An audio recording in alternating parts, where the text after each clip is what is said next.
So, interview begin? Yes. All right, so thank you for talking to us. I'd like to introduce you Mr. Godfrey, and Mr. Godfrey is the owner of Freycraft. Godfrey, can I ask you how you come up with the name of your company?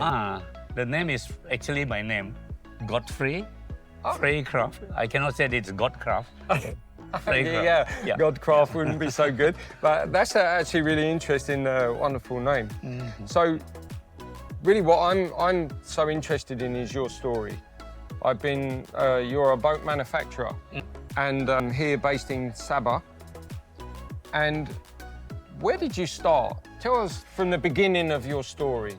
Okay. I'm actually a qualified mechanic for outboard motor. A motor mechanic, car mechanic. No, outboard motor. Engine. Right. I was working for a big company called Borneo company, owned by Inchcap before. Then we are the agent for Johnson outboard motor. So I was the one I'm the mechanic. But then we imported Singapore-built speedboat into Sabah, and they cracked. So I was asked to repair. As a mechanic, I know nothing about fiberglass. Then I went to the extent of learning how to do it. Some expat come over from New Zealand and teach me how to do. What year was this? Oh, that was about 49 years ago. 1970 plus. Whoa. Yeah. Then after that, there are a lot of boats that break down, so I keep repairing. Then one day I told my boss, I said, I cannot be doing this. I'm a mechanic. He sent me to Singapore to learn how to repair properly. And at the same time, I learned how to build the boat. And that company also have mold. He brought the mold from Singapore, and I built the boat here. And I started learning how to do it from... And so your first boat that you built here in Sabah, when was that? What year? Do you remember? I think it's around 1978.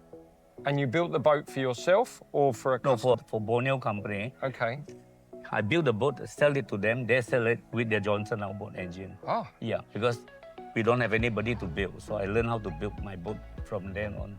And did you know at that time that you were going to develop your company into what you have today? Oh, no idea at all. No idea. It was just to do a small contract. And after that, friends asked me to start building smaller boats. So I started 14-feet boat. And then from there, you put your leg into the water, you can't take it out anymore. So you just carry on again. So from there, I make new mold. And the interest, I'm a boater, I go selling. So I'm interested in boats, so to carry on making all the boats. So I started with 14 feet, now end up with 50 feet. It's a long way.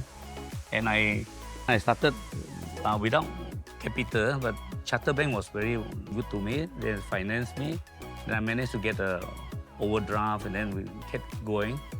And after that, I'm also a member of the yacht club, so a lot of contact there. Quite a lot of speedboat before. Then I go into workboat. And I incorporated my company in 1980 to Sandram Bahan, so that I can get a fixed loan from the bank. And until today, to keep on moving. Well, your reputation is excellent, I must tell you. And one of the things that I've found, I've visited you many times here, as you know, and one of the things I've always found very fascinating about you is your commitment. You're still here today. You said to me before this talk, you wanted to get changed. And I said, no, everyone wants to see you, how you really are, because this is the real you. And, you know, I'm a business owner here, and I'm a very hands-on guy. I'm diving every day myself and going out there. And you're here every day with your team, sharing your knowledge and experience. And that is something very admirable. Yeah, I have to guide my worker all the time. Well, this is your knowledge. Your knowledge is there. And I'm learning every day, every minute. There's so many new things. Well, I have a favourite saying, every day's a school day. Yeah. And we do. In fact, the people that say that they've stopped learning and just sit back, they're the ones who are going to destined to fail. And I think a secret of your success is that level of commitment. Yeah. As I said, you're very famous in this region for quality boats. Freycraft. I noticed on the back of your boats, you always put Frey and a number. Tell us about this. What does that mean? That is the serial number or the hull number, or what they call it, the chassis number for a car. So that is the number started at 0, and that is like 2,000 something. That is the number of boat I built. So you've built now. What do you remember the exact number? The last what one you're was at now? 2,070 2,070 boats you've built 2,070. for this region for 45 years. in the last 45 plus years. Yeah. And I can tell you that many of them boats are still sailing Oh yeah, they're to still this working. day. Yeah, And behind we have my own boat, Yeah. and you're doing some adjustments for me, which is wonderful. So when did you first start this yard? When did you come to this place? Because you're based in Sepanga. No, I was in Nanam, And before. and the town is growing so fast, and traffic is very bad there, and the land is very small. And I'm trying to build bigger boat. So I bought this land and then shifted here in, I think about 18 years ago. 18 years. So you've been based in this spot. Yeah, And I look around me, actually, I see everything from dragon boats to sailboats to huge catamarans. Yeah. And of course, these most common would be this powerboat, monohulls and trailers. You build all this stuff yourself. Yes, yeah, all in-house. It's incredible. Everything. So well, we have welder, we have fiberglass man, we have wiring man, even our own window frame we do ourselves. I think it's an amazing achievement. Everything is in-house. Fantastic. And a great example of the resilience and entrepreneurship of Sabah and the Sabahan people. Tell me about your family background. Oh, my family. Were you born here in Sabah? Oh yeah, I'm born in Sabah. My father passed away when I was 7 years old, and I have to work half-time, part-time. In the afternoon, I have to go to work. In the morning, go to school. So I only managed to finish Form 4, and I came out to work. Who needs school when you show But us? I'm a hands-on mechanic. So over these years, I was doing, and I depend on other people to do drawing for my boat. It's too expensive. So I said I might as well go and learn it. So I took up an online course from America. For 3 years, I was online learning, and now I got my diploma for naval architect. Well, I was going to say, I know that you've done the technical drawings for my own boats. Oh yes. Yeah. And I sent you a drawing last year, I think it was, of an Australian boat design that you found very interesting. How do you feel that your designs differ from overseas or other areas? What makes yours different? We are more concentrating on durability rather than cosmetically. Cosmetic, we don't have the ability to make it nice, but we can make a boat very strong and safe. And I learned a lot about our sea because I go boating myself, and I can understand the sea, the wavelength and all that. That is why most of our boats are about 10 meters long, just to Perfect cater for our for the short wave here. I mean, it's a very interesting comment you just made because my boat is a work boat, and you've designed this perfectly for our needs. And as you say, it fits perfectly with our ocean here, the short wave that we have. It really manages the sea so well.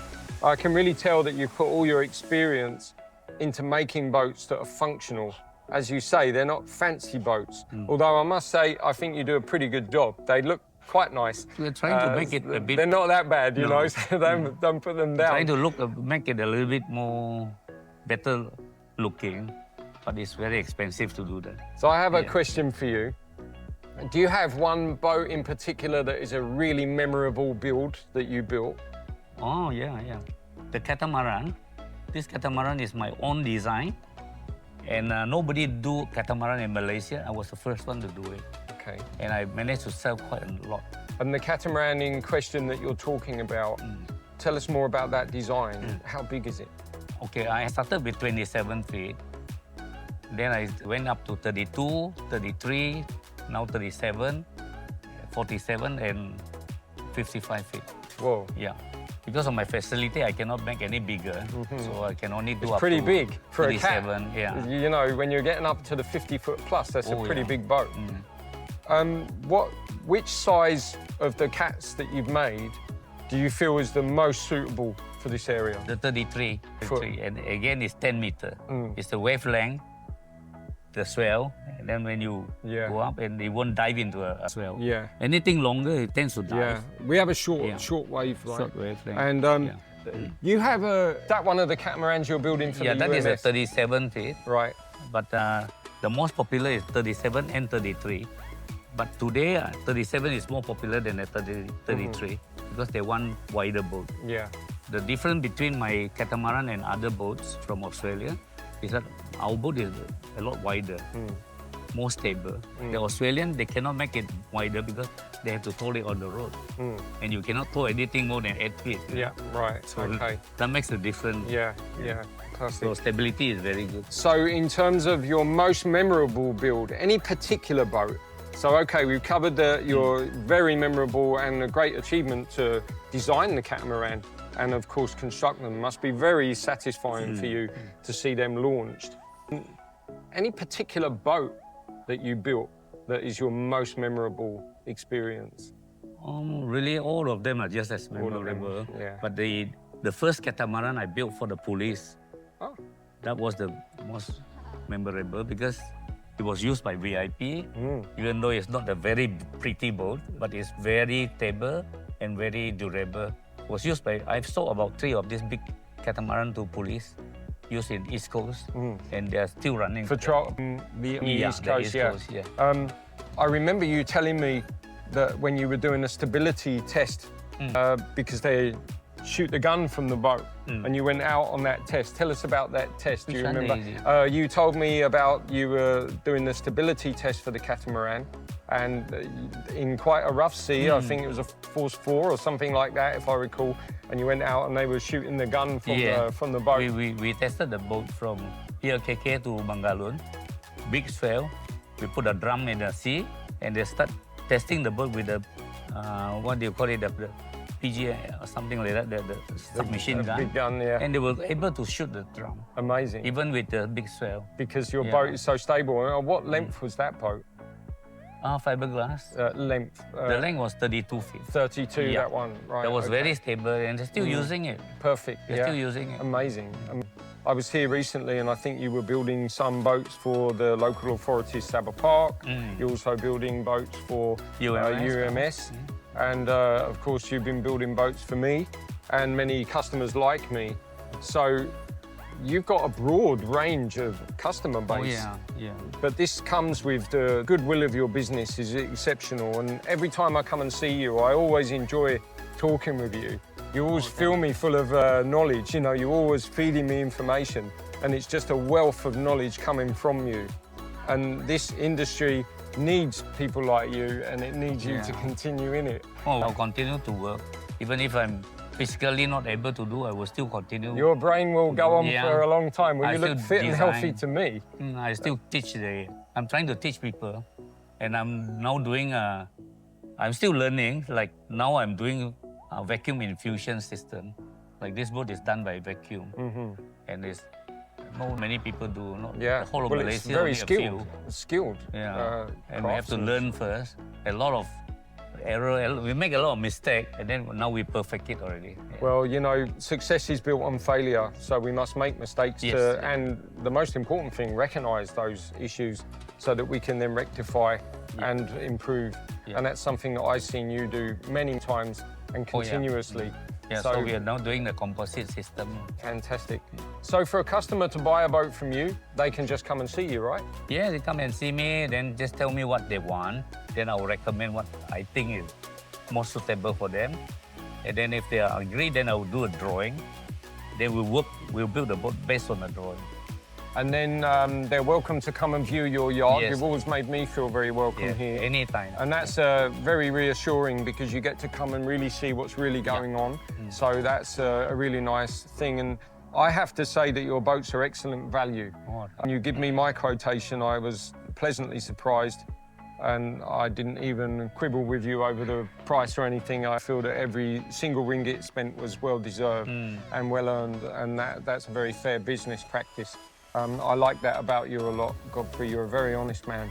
Well, at the moment, it's no longer a business to me. It's more like a hobby to me. Well, it's a lifestyle, right? It's like part of life's journey. Yeah, And so my life journey is meeting people like you and having the pleasure to spend some time with you along that journey. Yeah. So we're from different worlds, but I've lived here in Sabah now for 25 years, so it's a big part of my life. And I love meeting interesting people like you in Sabah. So thank you very much for you're taking the time to talk to me. welcome. It's just fantastic story, and I follow along even when I'm not buying a boat. Yeah. So Okay, thank you very much for Thank you. taking the time. It's fantastic. Thank you.